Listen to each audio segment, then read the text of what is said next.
Hi, my name is Tomasz Pruski, and I'm a senior level designer on Sniper Ghost Warrior 3. In this video, we wanted to show you something cool a lot of you guys were asking for, and that's challenge mode. The highest difficulty setting designed for the most demanding snipers out there. To show you what you can expect from challenge mode, we're going to play one of the many side missions available in Sniper Ghost Warrior 3. The side missions are divided into several exciting storylines, all related to the Radki Lions, a resistance movement fighting for their homeland. In this one, we've received intel from one of their agents about an old military base with active payloads, located in underground silos. The Separatists are planning on launching them at strategic locations to cut off the region from outside help, and we have to stop them.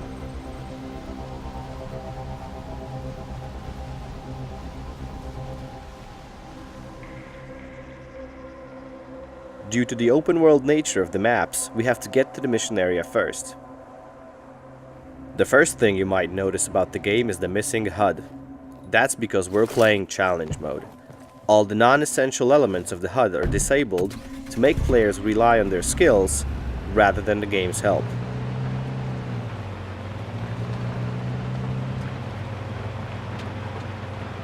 The game settings will let you customize which HUD elements will be visible in the game.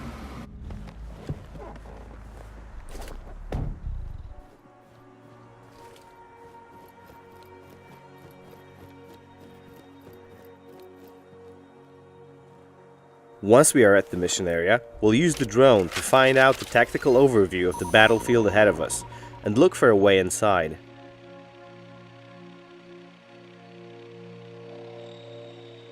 One of the most important aspects of planning our strategy will be enemy positions. But we're playing challenge mode, so it's not going to be that easy. The drone will tag our enemies, but when we call it back, the tags will disappear, so we'll have to remember their positions. When we know where the enemies are posted, we can secure our way inside with the sniper rifle. We can use the bipod to stabilize the weapon in prone position and have larger aiming angles. Before pulling the trigger, we'll adjust our instruments to line up a perfect shot. We zoom in on the enemy and check the distance. We'll set the scope elevation accordingly to compensate for bullet drop, use breath control, and take the shot. The red wind bar will tell us how far the bullet will be pulled to the side. We have to aim for the head because the armored enemies in challenge mode can withstand a chest shot. We can switch to armor-piercing bullets to make sure we do some extra damage. But we can only carry a limited amount, so we'll have to make each shot count.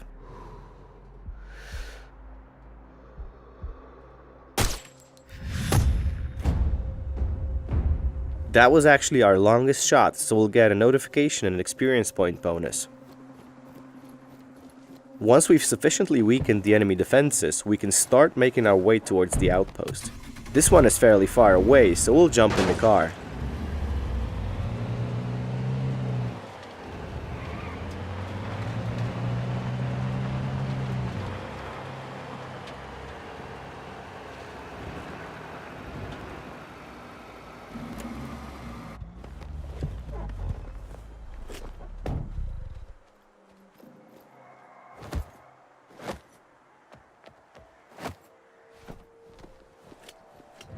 We can use scout mode to look for ledges that we can climb in order to infiltrate the enemy outpost. It's good to look around because there's always more than one way in, and it often involves using extreme navigation on some hard to reach places.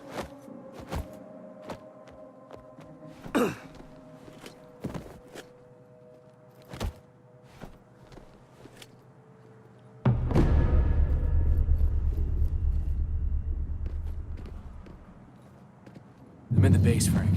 There are 4 missiles here, for fuck's sake. Fuck. Get to the silos and upload the virus. Quick. Right. Once we're inside, we'll try to find a good vantage point and scout the inside of the outpost. There are 4 missiles that we need to disable in order to ensure the safety of Georgian civilians. There's a sniper overlooking the base. They are extremely dangerous because they see everything that's going on inside the outpost, so we should always focus on taking them out first.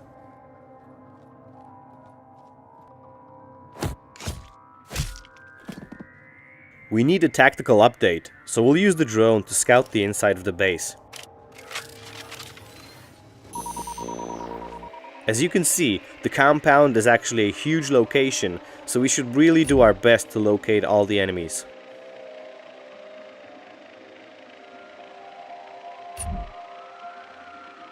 Once we're confident that we can remember their positions, we can either neutralize them or sneak past them.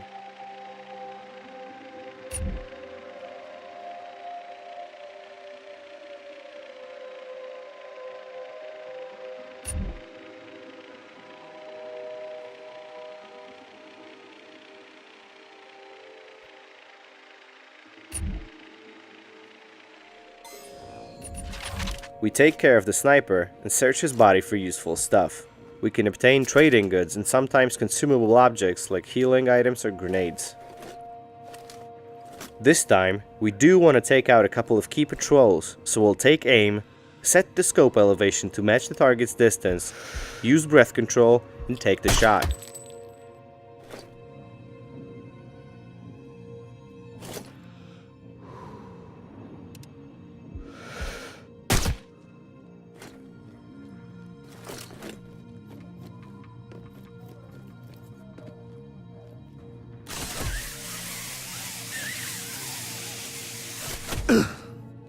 We'll want to hide the body of the last target because it's fairly close to the patrol paths of other enemies, and we certainly don't want to raise an alarm.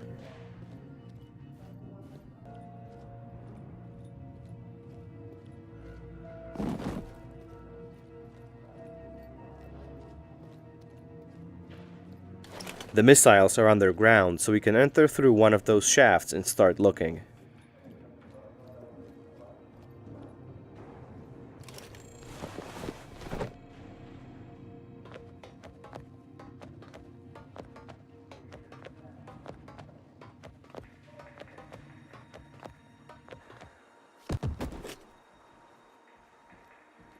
We've entered the silos right next to one of the missiles, so we can upload a virus that will render the first one unusable.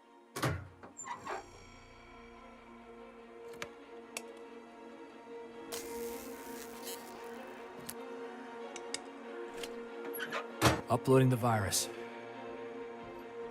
There's 3 more to go. We're indoors, so we'll have to be extra careful. Flying the drone will be risky because the chance of being discovered is very high, so we'll have to rely on our stealth.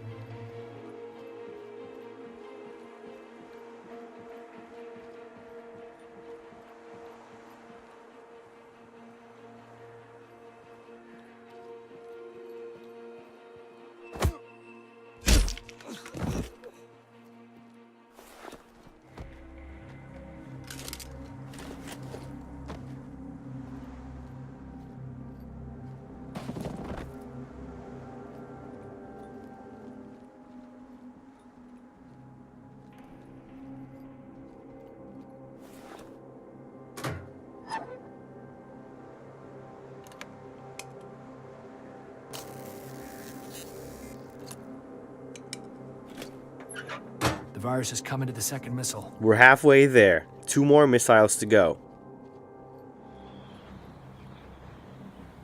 An enemy is facing the door that we want to go through, so we'll distract him with a luring stone. That was actually a poor throw, so now the enemy will come right at us and we'll have to improvise quickly. We've scored another skill point, but this time it's Ghost Specialization Point awarded for stealth gameplay. In challenge mode, the enemies are more perceptive than normally, so being careful is always a priority.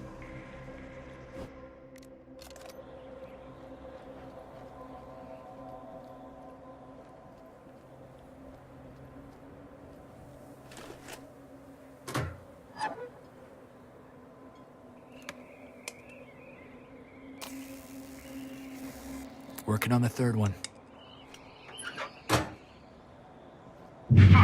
Fuck, John. They started preparing to launch the last missile. We've got the third missile, but the mission parameters have changed. Start the process. The Separatists are launching the last operational missile, so now we have a limited time to get to the main control room and activate the self-destruct sequence. Because this is challenge mode, even though we're under time pressure, doesn't mean we can rush into the heart of the base carelessly. We don't have the luxury of facing the enemies on high alert. We can use the radios to lure enemies into traps.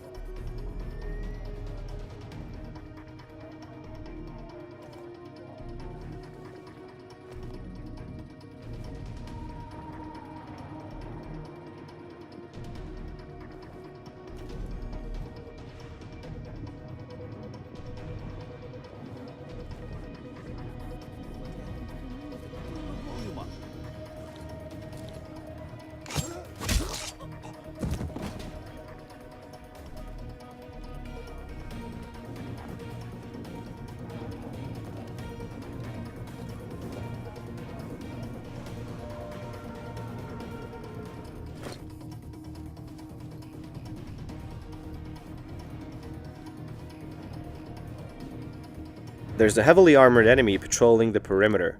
Taking them out silently is very hard to do because we can't perform melee kills on them due to their armor padding. So only a shot to the back of the head would do the trick. For now, we'll use a gadget to help us out. Since we can't tag our enemies, we'll use a warning device that will alert us of nearby enemies. There's another guard inside, so we'll use the fuse box to lure him out and set down an ambush.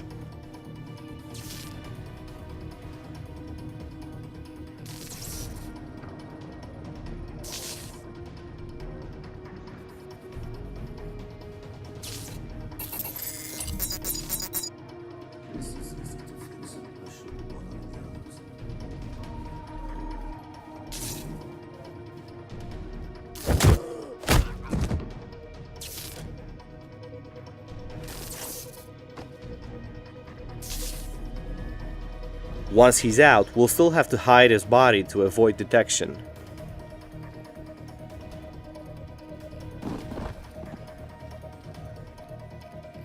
The main control room is only an elevator ride away.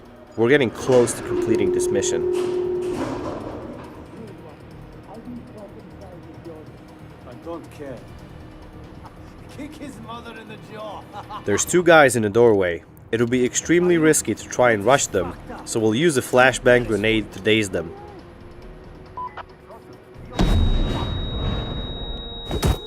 We can take them out quickly with a chain melee attack. Reporting casualty.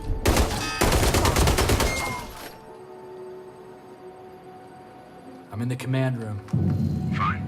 Find the main computer and start the process of self-destruction. Hurry up. Once we're in the clear, we activate the self-destruct sequence and hope that'll do the trick.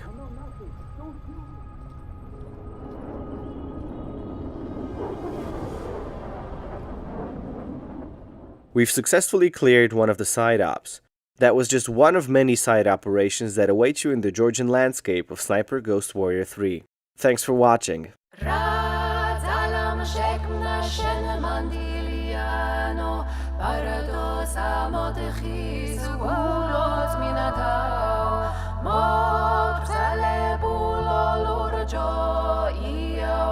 Pirim zis toali